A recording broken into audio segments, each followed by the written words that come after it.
Olá, pessoal. Que bom estar de volta com o nosso programa Sim para a Literatura nesse final de inverno e poder contar com a sua companhia.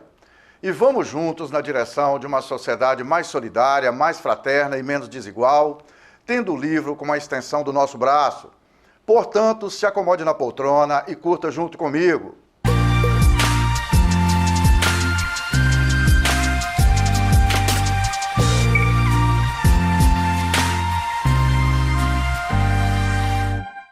No nosso programa Sim para a Literatura, entre outras informações, temos as colunas Dica de Leitura e Dica de Livro. Temos também as colunas O Livro da Minha Vida, a participação de telespectadores apaixonados pela leitura, além de entrevista e muito mais. Na edição desta semana, vamos compartilhar um saboroso pacote de informações e troca de experiências sobre o universo da leitura e também sobre o papel das academias de letras. O papel das academias de letras é contribuir, para a cultura, para a educação, para a ciência, para as artes, para a literatura. É muito amplo isso, Então, assim, como é que é feito isso? É feito com a academia, defendendo, a língua portuguesa e seus usos da norma culta, É feito fomentando literatura, conforme a gente estava conversando aqui, não só no seu próprio espaço, mas para além do seu espaço, incentivando o hábito de ler e de escrever. E para conversar conosco sobre essa temática tão importante, para a entrevista desta edição, nossa convidada é Luciana Santos. Luciana é escritora, ativista cultural, membro fundadora e presidente da Academia Capixaba de Letras da Diversidade e está protagonizando um projeto inovador no ambiente das academias de letras. Por que a Academia Capixaba de Letras da Diversidade? Luciana, você é a presidente. Isso, a ideia foi minha. Eu juntei amigos escritores. escritores. Essa academia vai ser um diferencial, um marco. Por quê? Nós vamos fugir ao padrão. Vamos tentar fugir ao padrão, dar oportunidade para quem está invisível na sociedade, para aquele que não se encaixa. Ou eu posso ousar um pouquinho dizer, aquele que ninguém quer, a gente vai querer. E mostrar para a sociedade que essas pessoas existem, essas pessoas produzem e essas pessoas são capazes. E a gente mostra isso na academia. É seguindo juntos, na companhia de Luciana Santos, que finalizamos a primeira parte dessa edição do nosso programa Sim para a Literatura. Daqui a pouco a gente volta. O desenvolver o hábito da leitura, qualquer um pode fazer. E mesmo porque eu não acho que esteja só na mão de professores de literatura. Está na família, em casa. Então a gente precisa realmente desenvolver o hábito da leitura. A academia está aí, a favor da comunidade aracruzense e que tenhamos ali condições de adentrar as escolas, dar uma visibilidade à academia, não só como academia estanque, mas uma academia que está junto com as pessoas, com os nossos munícipes de Aracruz.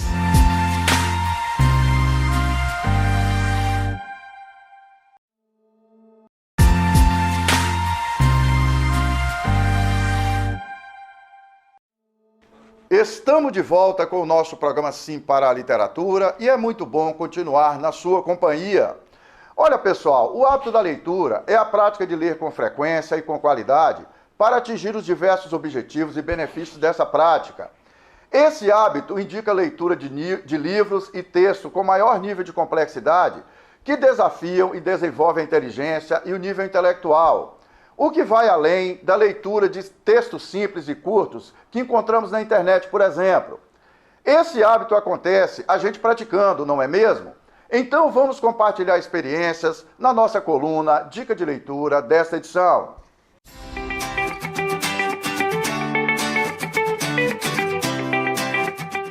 um hábito, tem que começar a fazer, né? E assim, no meu caso, às vezes você pega um livro, não gosta, tenta outro, até você conseguir um que te dê curiosidade, que te divirta, né? E aí, para se divertir é isso, você tem que ver alguma coisa que te preencha, te estimule. Eu gosto de ler principalmente antes de dormir, porque é uma coisa que me relaxa.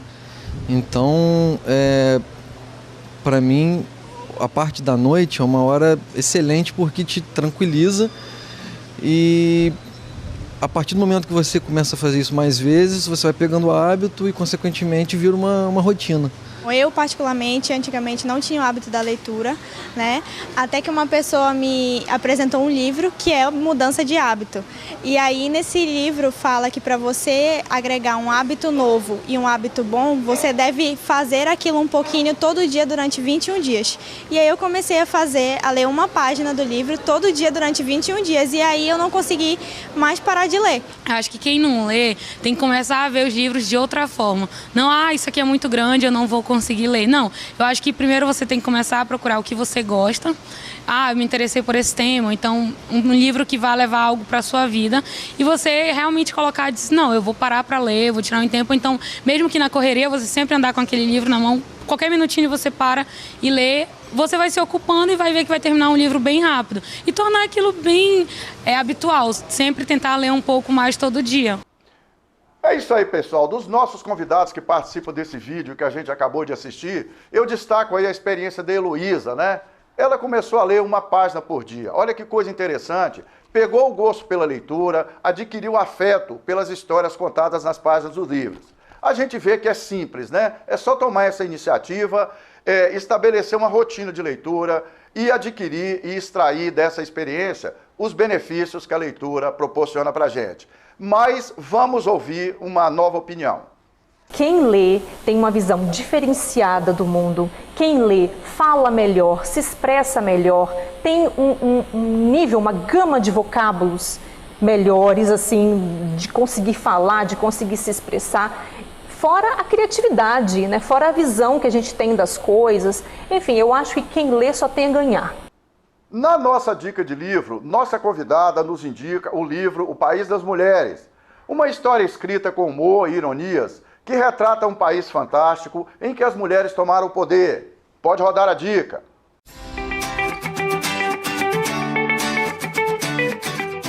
Então, eu gostaria de fazer a minha indicação de literatura.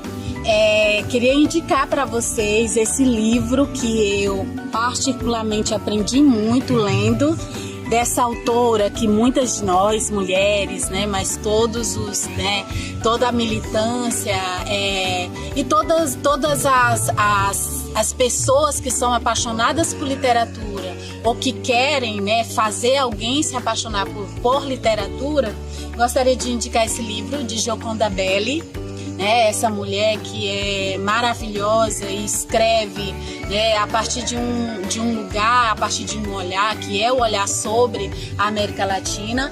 Nesse livro, a Gioconda Belli, ela imagina um país, né, um país na América Latina, e imagina também um partido revolucionário construído por mulheres, né? E imagina como seria se esse partido revolucionário construído por mulheres ganhasse as eleições, né? Assumisse a condução política, né? Mas também a condução de um projeto de país completamente diferente e pautado nos direitos humanos, né? Então, a Gioconda Belli, nesse livro, ela faz a gente mergulhar profundamente na literatura, né, a partir de uma leitura muito gostosa, né, sobre a América Latina, mas nos faz também mergulhar profundamente na imaginação criativa de que um outro mundo é possível, de que um outro projeto de país é possível. Pessoal, no nosso canal Paixão pela Leitura no YouTube, nós temos para vocês dicas e resenhas de livros de literatura da melhor qualidade. Acesse o QR Code na parte de baixo da tela da sua TV e faça a inscrição do nosso canal. vamos compartilhar experiência de leitura. E falando em experiência de leitura, vamos conhecer o jovem Gabriel, que foi tocado desde cedo pelo universo da leitura e que se tornou influenciador sobre esse prazeroso hábito. Na nossa coluna, Apaixonados pela Leitura desta edição, Literatura na Veia.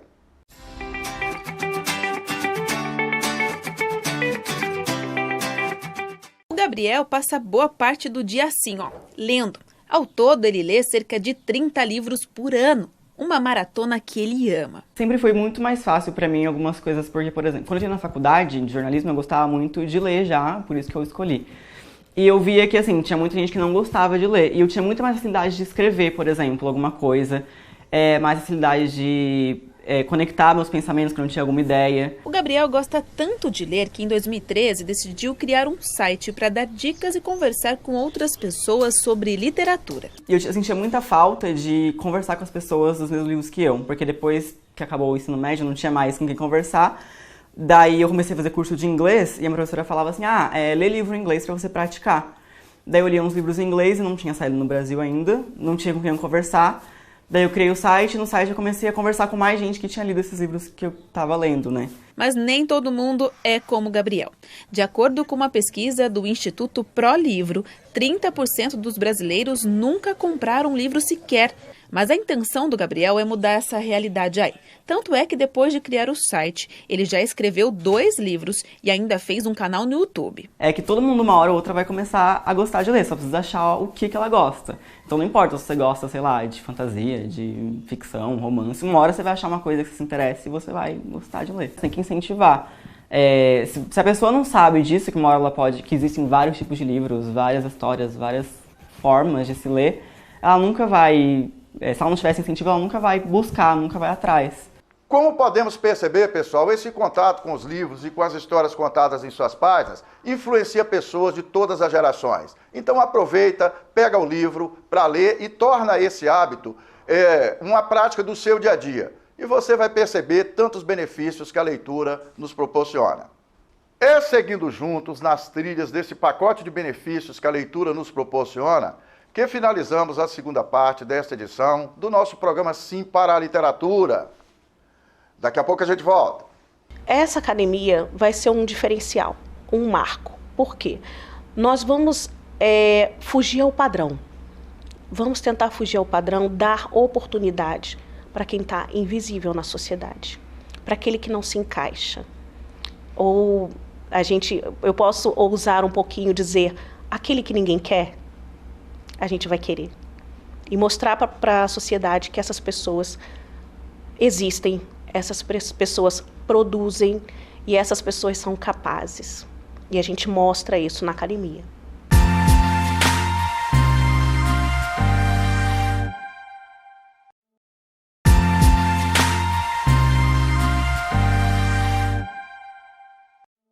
Estamos de volta com o nosso programa Sim para a Literatura e é muito bom continuar na sua companhia. E vamos juntos para a entrevista com a escritora Luciana Santos.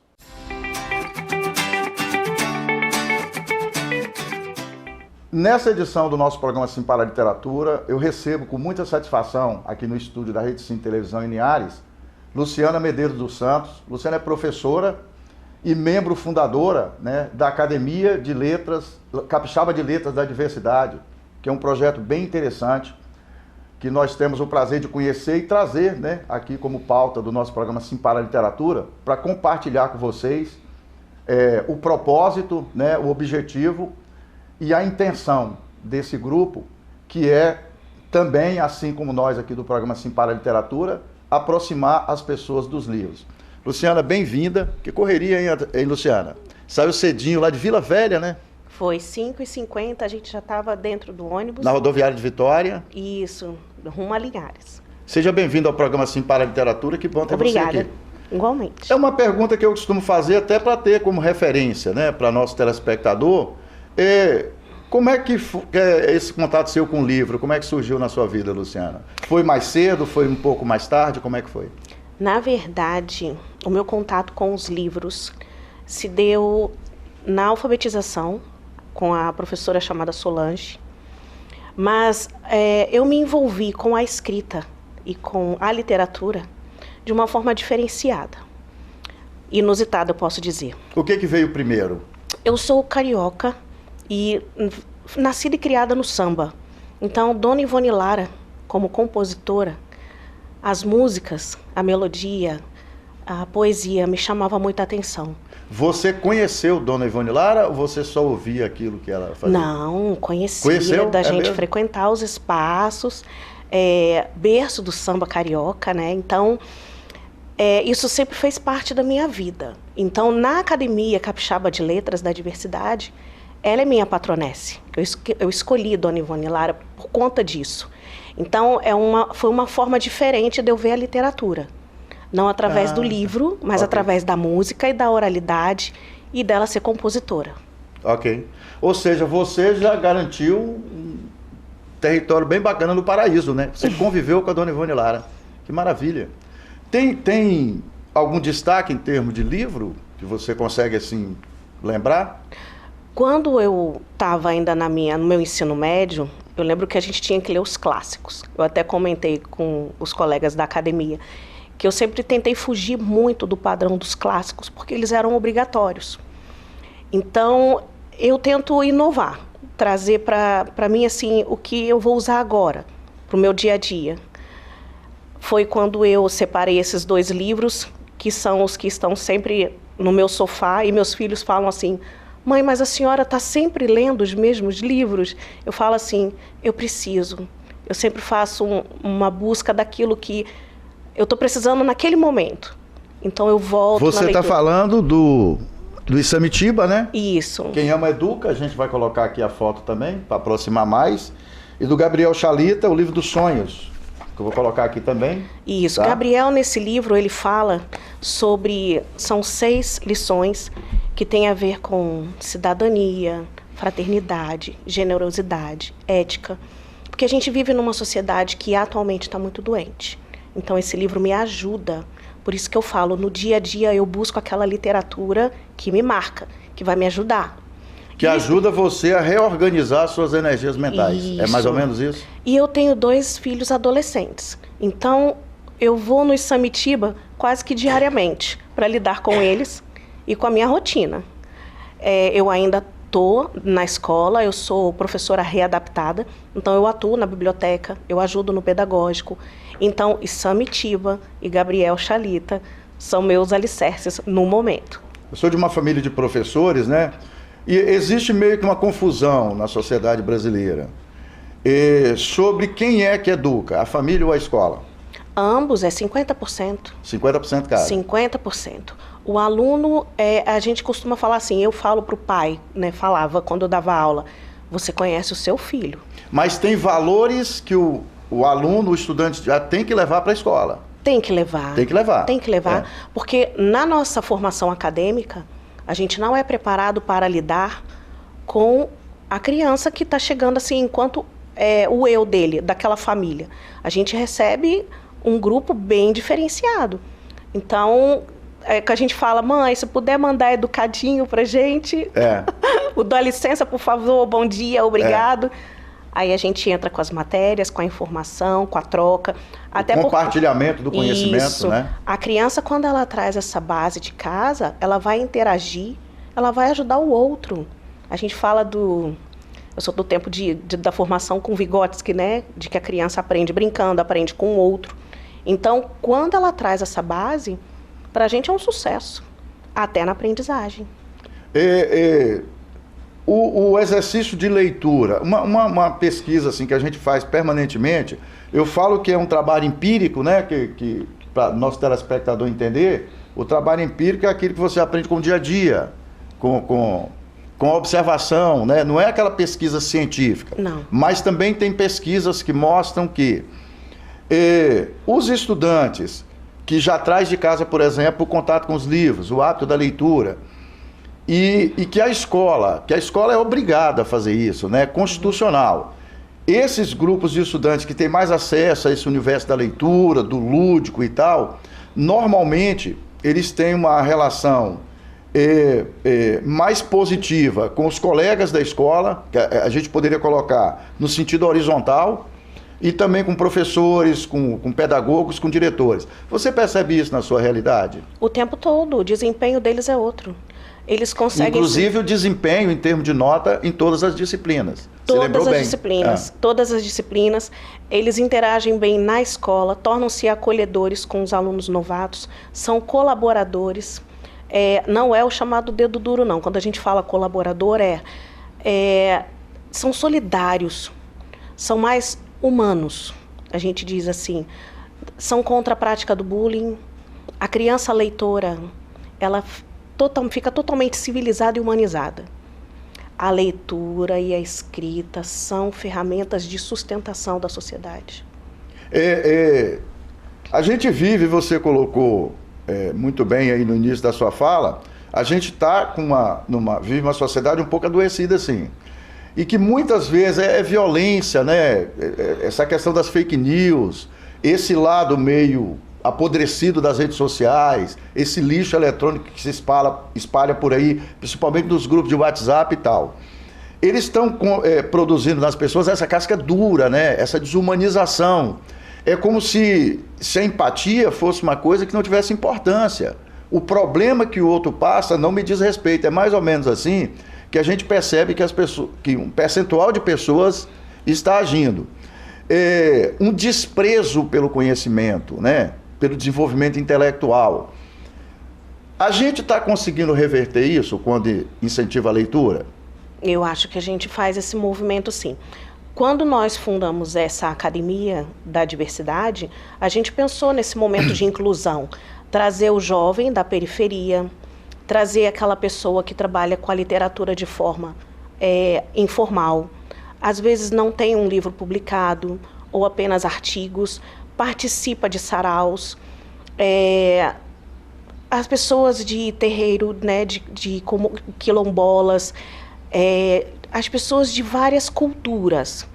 Então, quando a gente trabalha dessa forma, a gente pensa numa literatura onde a pessoa vai se humanizar e tolerar o outro, aceitar o outro. A gente está precisando trabalhar essa questão da aceitação. De como você conviver de forma respeitosa com as diferenças. Isso, a diferença ela é fundamental na vida. É fundamental. Aliás, você aprender a conviver com as diferenças tira você de dentro da caixinha. Isso. Que é o pior lugar para você viver comodamente, né? Quer viver naquele espaçozinho ali, limitado a verdades absolutas que muitas vezes empurraram para cima de você. É porque a gente tira as pessoas da zona de conforto, lidar com o seu antagônico, né? Então, todo mundo quer estar com seus pares. É fundamental que o ímpar exista para que você possa entender que nós não somos iguais e que nessa vida a gente se completa. A gente vem para servir, a gente vem para ajudar, para compartilhar. Esses verbos também fazem essa diferenciação na vida da gente. Como é que tem sido a sua experiência de escrita? Você já tem alguma coisa publicada? Como é que está funcionando? Eu tenho um livro publicado, ele se chama Poesia é a Vida no Papel, onde eu faço uma coletânea das minhas melhores poesias. Eu falo da minha cidade, da minha família, dos meus sentimentos. Na maioria das vezes são coisas que eu sinto e que eu vivo no dia a dia. Poesia é um gênero literário que você lê também? Muito. É mesmo? Eu sou apaixonada por poesia. Gosto muito de crônica e artigo de opinião. Eu gosto muito de ser colunista. Gosto muito de falar sobre política. Sobre o cotidiano. O cotidiano. Porque a política, ela interfere muito no nosso modo de agir, pensar, de comer, de tomar decisões. O nosso dia a dia, ele é político, né? Então, na questão da educação, tudo isso faz parte e interfere na minha forma de escrever. Quem lê mais, que tem esse hábito de ler bons livros, né? Essa leitura geral que você coloca, que a pessoa adquire uma cultura geral, ela exerce com muito mais facilidade a cidadania. Sim, né? Com tranquilidade. Você consegue entender melhor onde você está colocando seu pé no dia a dia. Exato. Não é assim? Você se defende. Os meus meninos, eles falam para os colegas, cara, eles falam assim, né? Cara, sabe por que a gente insiste nisso? Porque a gente percebeu que você argumenta melhor. Você se defende, vira um instrumento de defesa. A leitura, ela é um instrumento de defesa, te traz bagagem. Defesa de autoproteção. Exatamente. Né? Por que a Academia Capixaba de Letras da Diversidade? Luciana, você é a presidente. Isso, a ideia foi minha. Eu juntei amigos escritores. Nós tivemos muitas baixas, né? Porque o pessoal achou assim uma temática um pouco sensível, né? Para você levar à frente. Os que ficaram estão juntos, nós estamos juntos até hoje. Somos um grupo com 16 escritores. Tem um colega também da rede que trabalha comigo, que ele é o nosso tesoureiro. Rede? A nossa rede de literatura. Ah, de literatura, ok. Ele é nosso colega, assim, ficou como tesoureiro. Círculo de relacionamento. Isso, é só ele que não é escritor. Ah, tá, ok. Então, a gente formou um grupo e a gente pensou o seguinte, essa academia vai ser um diferencial, um marco. Por quê? Nós vamos fugir ao padrão. Vamos tentar fugir ao padrão, dar oportunidade para quem está invisível na sociedade, para aquele que não se encaixa. Ou eu posso ousar um pouquinho dizer, aquele que ninguém quer, a gente vai querer. E mostrar para a sociedade que essas pessoas existem, essas pessoas produzem e essas pessoas são capazes. E a gente mostra isso na academia. Qual é o principal objetivo da academia, além de acolher essa diversidade? O que vocês... Eu vou traçar aqui um outro caminho para chegar aqui numa pergunta. Uma coisa que nós temos observado aí, a gente está indo para 9 anos, né, com o projeto Prazer da Leitura aqui, e completamos agora, em agosto, 7 anos com o programa na TV, e nós verificamos que é o seguinte, quando você desenvolve ações mesmo, né, no dia a dia, nas escolas e tal, para incentivar mais pessoas ao hábito da leitura, a gente percebe que as ações, elas surtem efeito. Ações organizadas, bem feitas, com aquele controle de qualidade, com respeito pelas pessoas, com esse acolhimento, a gente percebe que tem mais pessoas lendo a partir dessas ações. A Academia de Letras pode desenvolver esse papel de desenvolver ações nas escolas, em eventos, até para falar com as pessoas. O livro é isso aqui. Procurem ler, procurem ter acesso ao livro. Você percebe que a academia pode fazer esse papel? Para além das escolas. Eu fiz um projeto que eu entreguei na Secretaria Estadual das Mulheres, para Jaqueline Moraes, onde nós vamos fazer, em parceria, a Bienal. E eu pedi para ela que essa Bienal ela tenha uma visão de empreendedorismo, onde a gente possa juntar o escritor, o artesão da literatura, que faz os personagens, né, que dá vida aos personagens dos livros, as pessoas que trabalham, os artistas plásticos. Então, o livro ele é um produto de consumo. E assim como escrever é um ofício, né? E eu gostaria muito mesmo que isso fosse amplamente divulgado nos municípios, que todos os municípios fizessem suas feiras literárias, para que a escrita capixaba tenha seu valor, né, de mercado, valor de mercado mesmo, que tenha preço. E que além das feiras literárias, que muitas vezes são eventos dentro de uma agenda, mas que as ações também fossem feitas de forma continuada. Isso. Que o livro tem que ser, né, colocado no cotidiano das pessoas. Isso, fomentado de forma natural dentro do comércio. Que a gente fala de maneira estruturante, né? Isso. Que faz parte ali da cultura de consumo das pessoas. Você institui o evento, né? Esse evento vai ser institucionalizado, que ele possa acontecer de forma com rotina. E esse produto, que é o livro, que ele não tenha só essa visão de ser doado. Ele precisa ser comprado. O escritor é uma profissão também. Sim. Tem gente que vive disso. É um ofício. É um ofício. Né? Então, a gente tem que mudar muito. Essa academia capixaba da diversidade, esse diverso, além do tolerar, tem o verbo do empreender. A gente tem muita missão. Mas a gente vai ter Bienal esse ano, vocês vão gostar muito, se Deus quiser vai dar tudo certo. Precisa profissionalizar a atividade do escritor.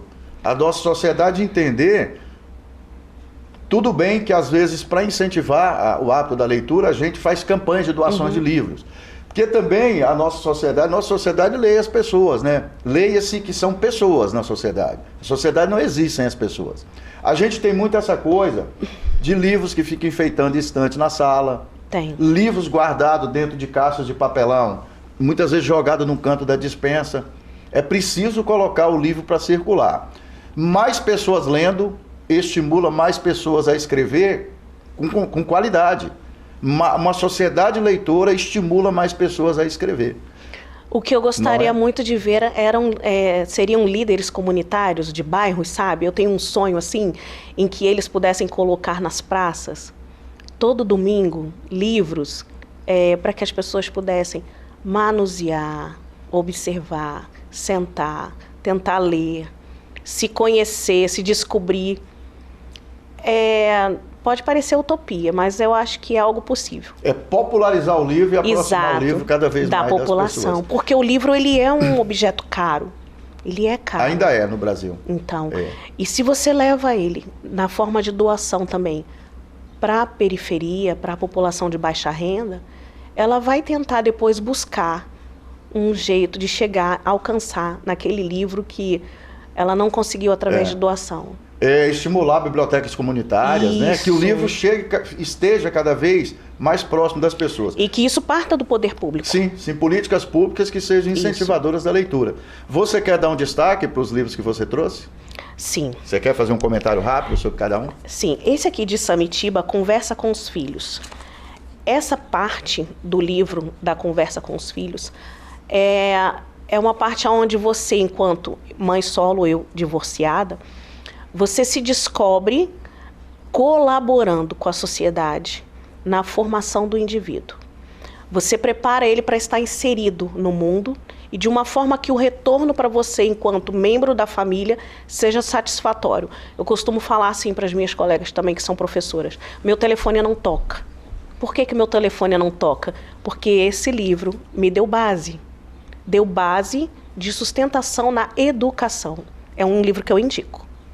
Gabriel Chalita, O Livro dos Sonhos. E vereador pela política, né, em São Paulo? Ele foi secretário de Educação. Ele é bacharel em Direito. Isso. Tem muitos livros publicados. Tem um que é muito bacana dele, que são Mulheres que Mudaram o Brasil. E ele é maravilhoso. Esse livro, ele traz uma questão de ética, de valores.